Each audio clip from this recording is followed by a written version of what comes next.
Hello city builders, this is Hubbub. Welcome back to Nouveau Springs on the Azure Gulf map in the Sunset Harbor DLC. Great to have you here. This week's video I'm going to be focused again on the waterfront district. Last week's video was focused on the industrial port and shipyards. I'll get to that in a second.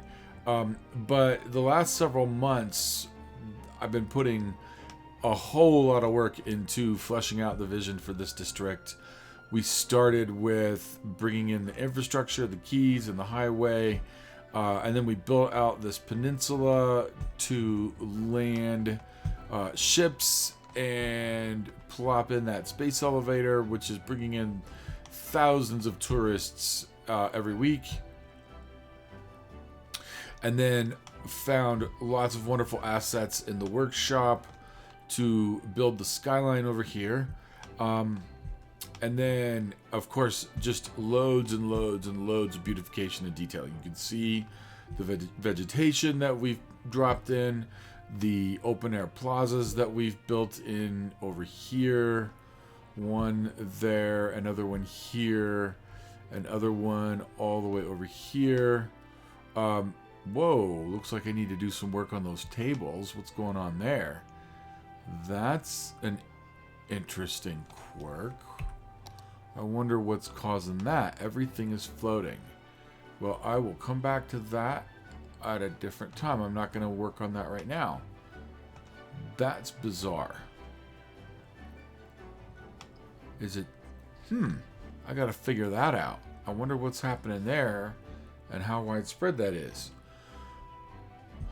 Is that happening over here too? Nope. It's just that one spot.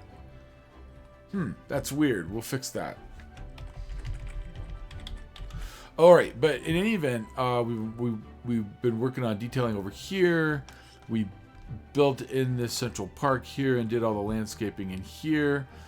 Also with this traffic circle and dropping all of these beautiful assets.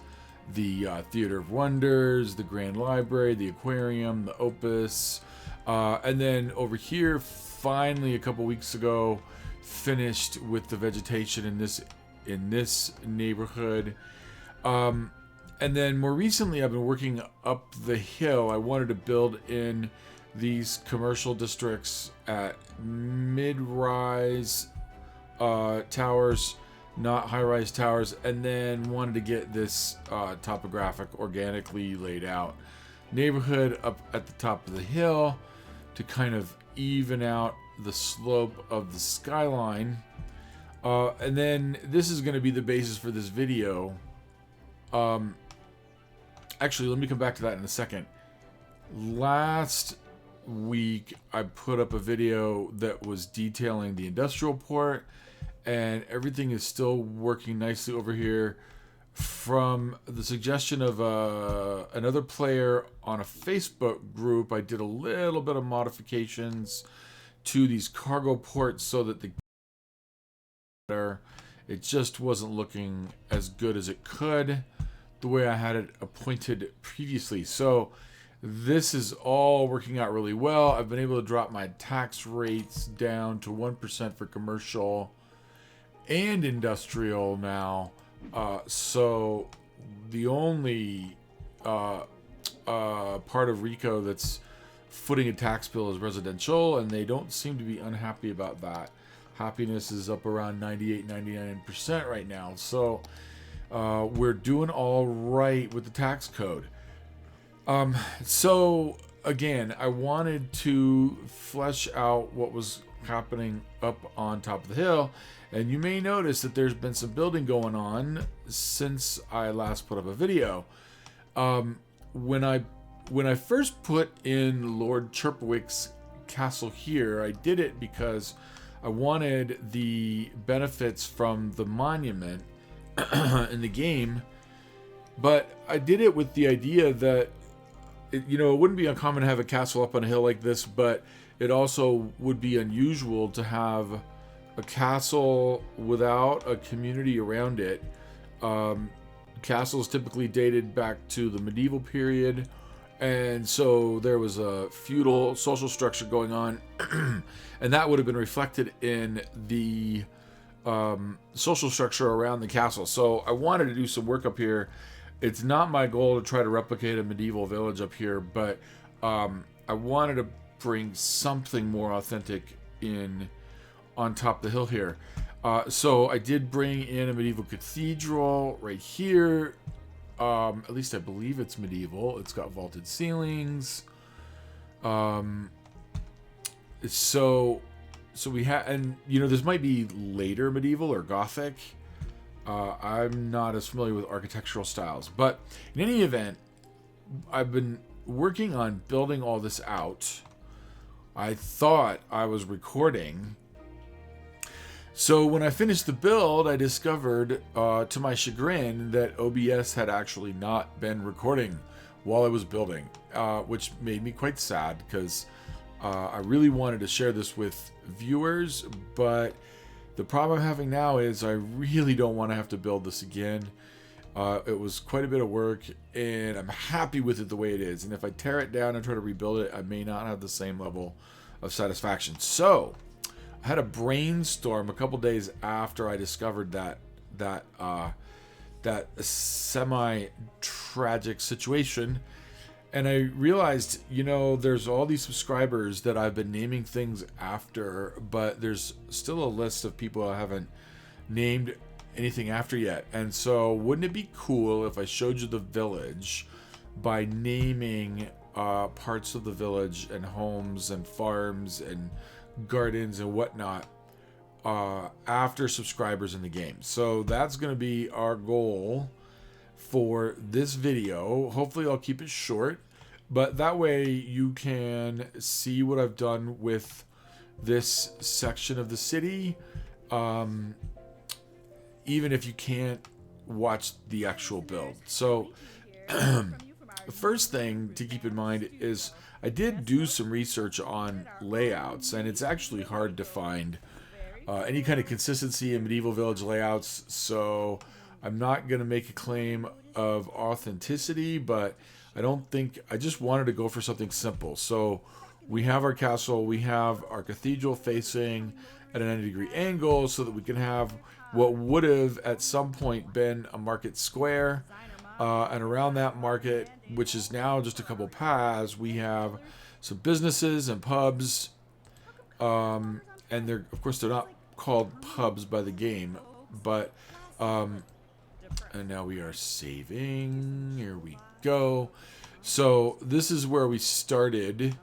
And then I added in these cemeteries, which, as it turns out, are actual functioning cemeteries, which is kind of cool. They're not medieval, but they're not vanilla either, and they look pretty decent. So we have those cemeteries, and then extending back, just a very simple road layout. 1, 2, 3 streets, and then there's a couple other that kind of cut through. And this is where we're plopping all of our houses. And then further beyond that, a medieval village actually would not have been complete without a tithe barn. So we have a tithe barn right here, which is functioning as an industrial building. And I'm just kind of dealing with the trucks that roll up in here. And then we have these fields.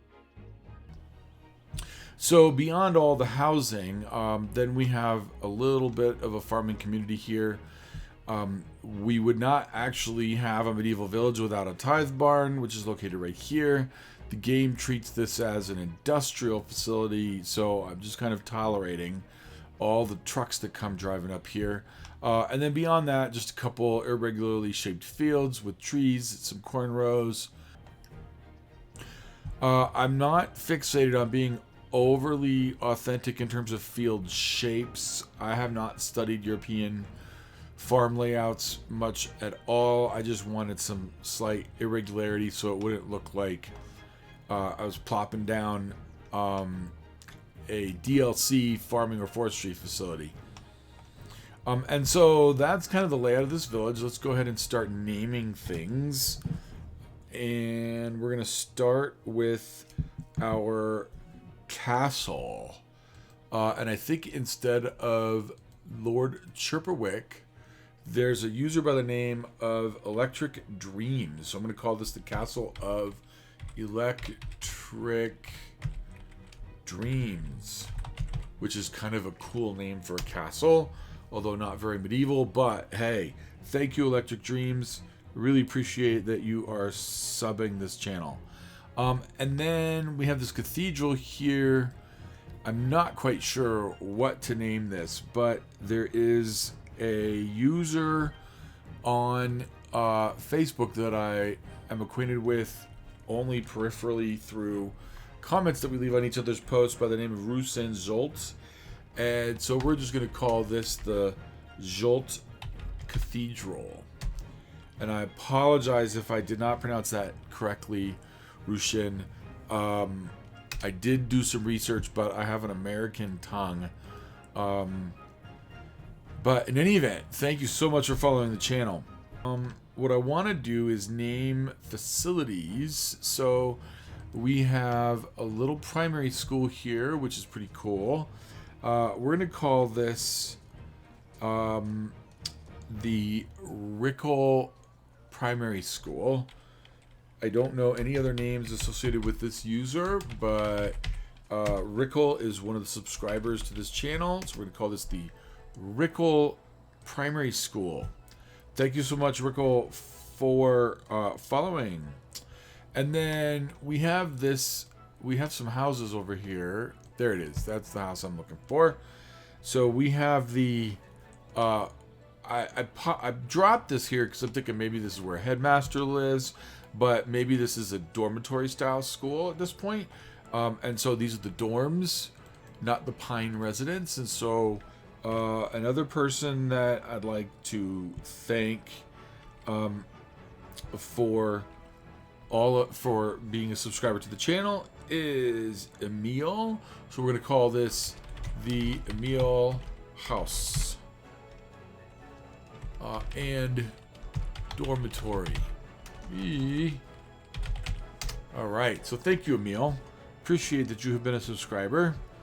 So we have the Emil House, we have the Rickle Primary School, and then we have a couple community gardens. So community gardens, actually I think I'm going to do this. There is another user, another subscriber by the name of Robert Davis, so we're going to call this Davis Community Garden. Thank you so much, Robert Davis. And then we have another community garden back here.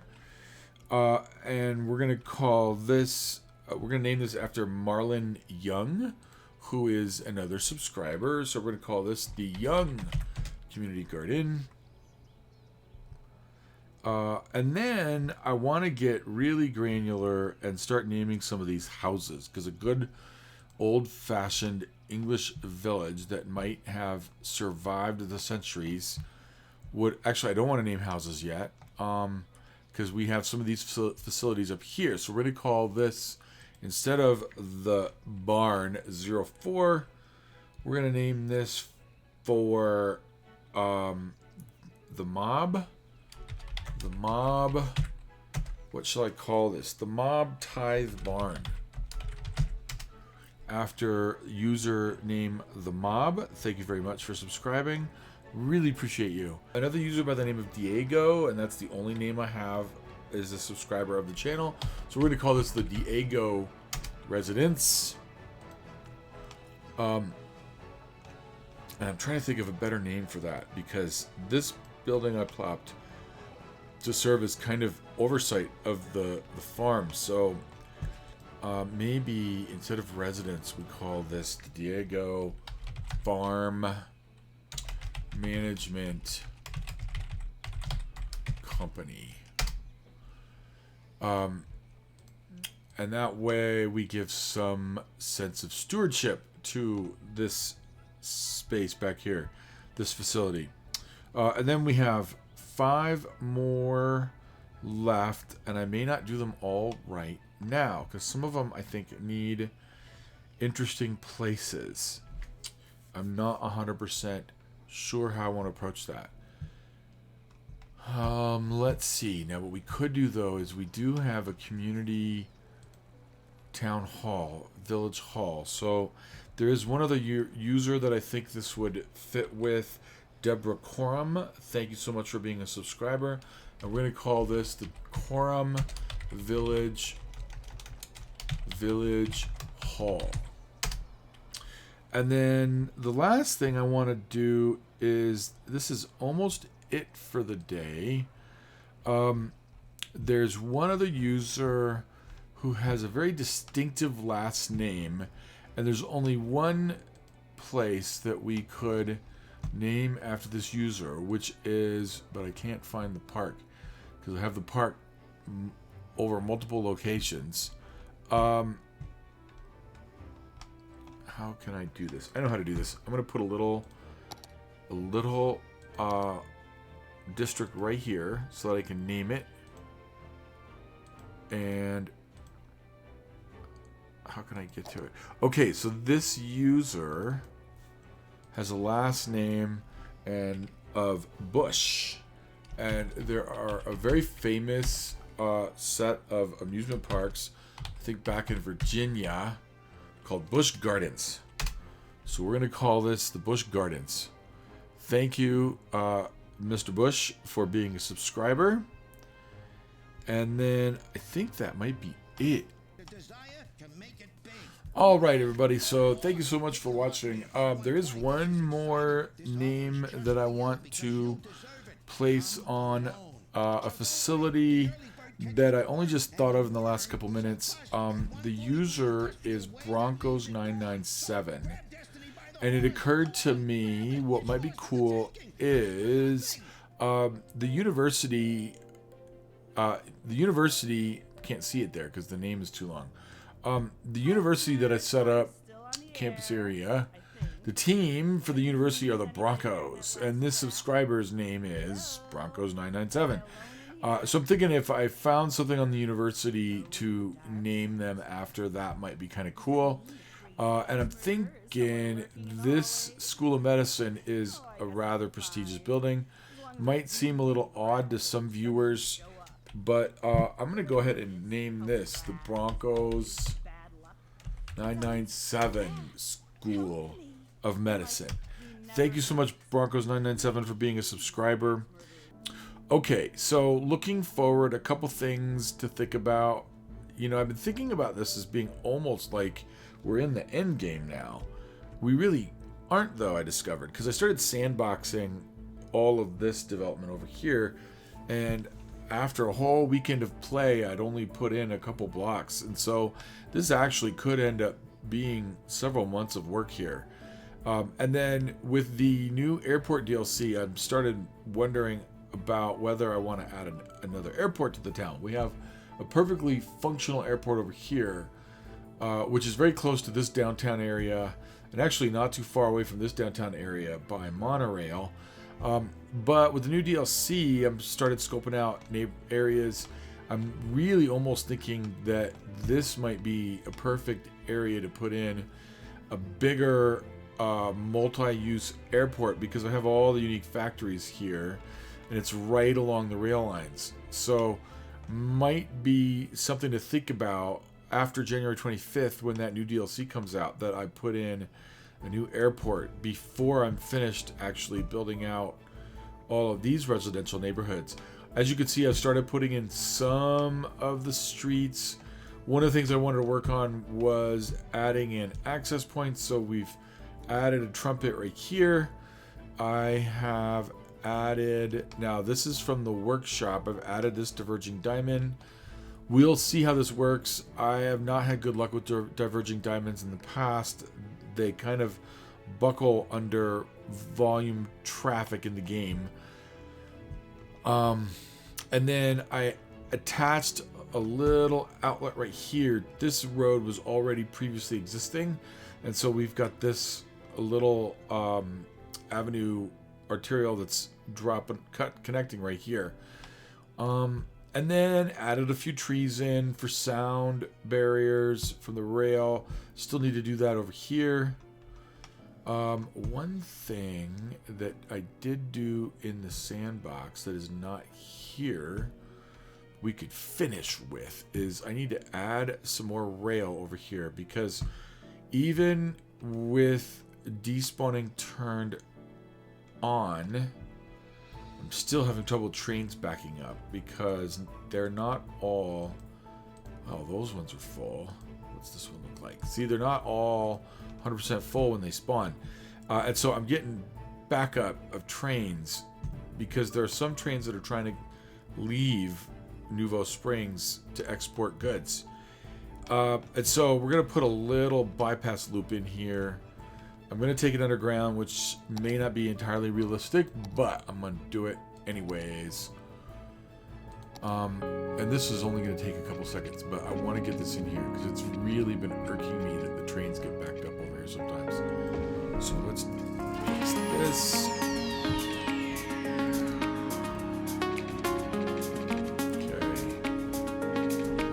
Real gentle here, and then we're going to take this all the way past and then come back up over here. Well, I'm going to stay with the contour of this rail here.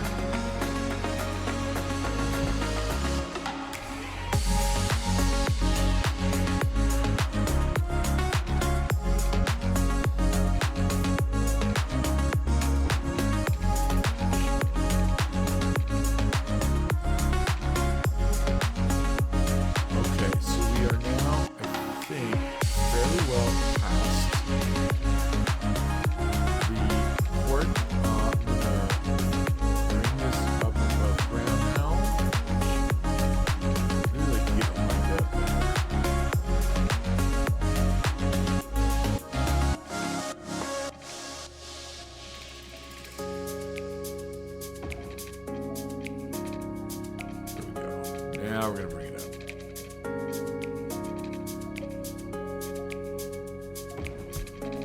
And then we're going to connect this in right here. So now I may have too many nodes in there. We'll see.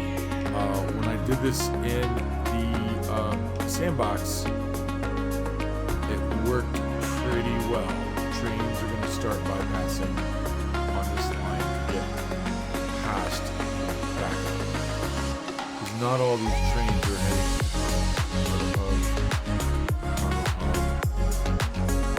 those trains are.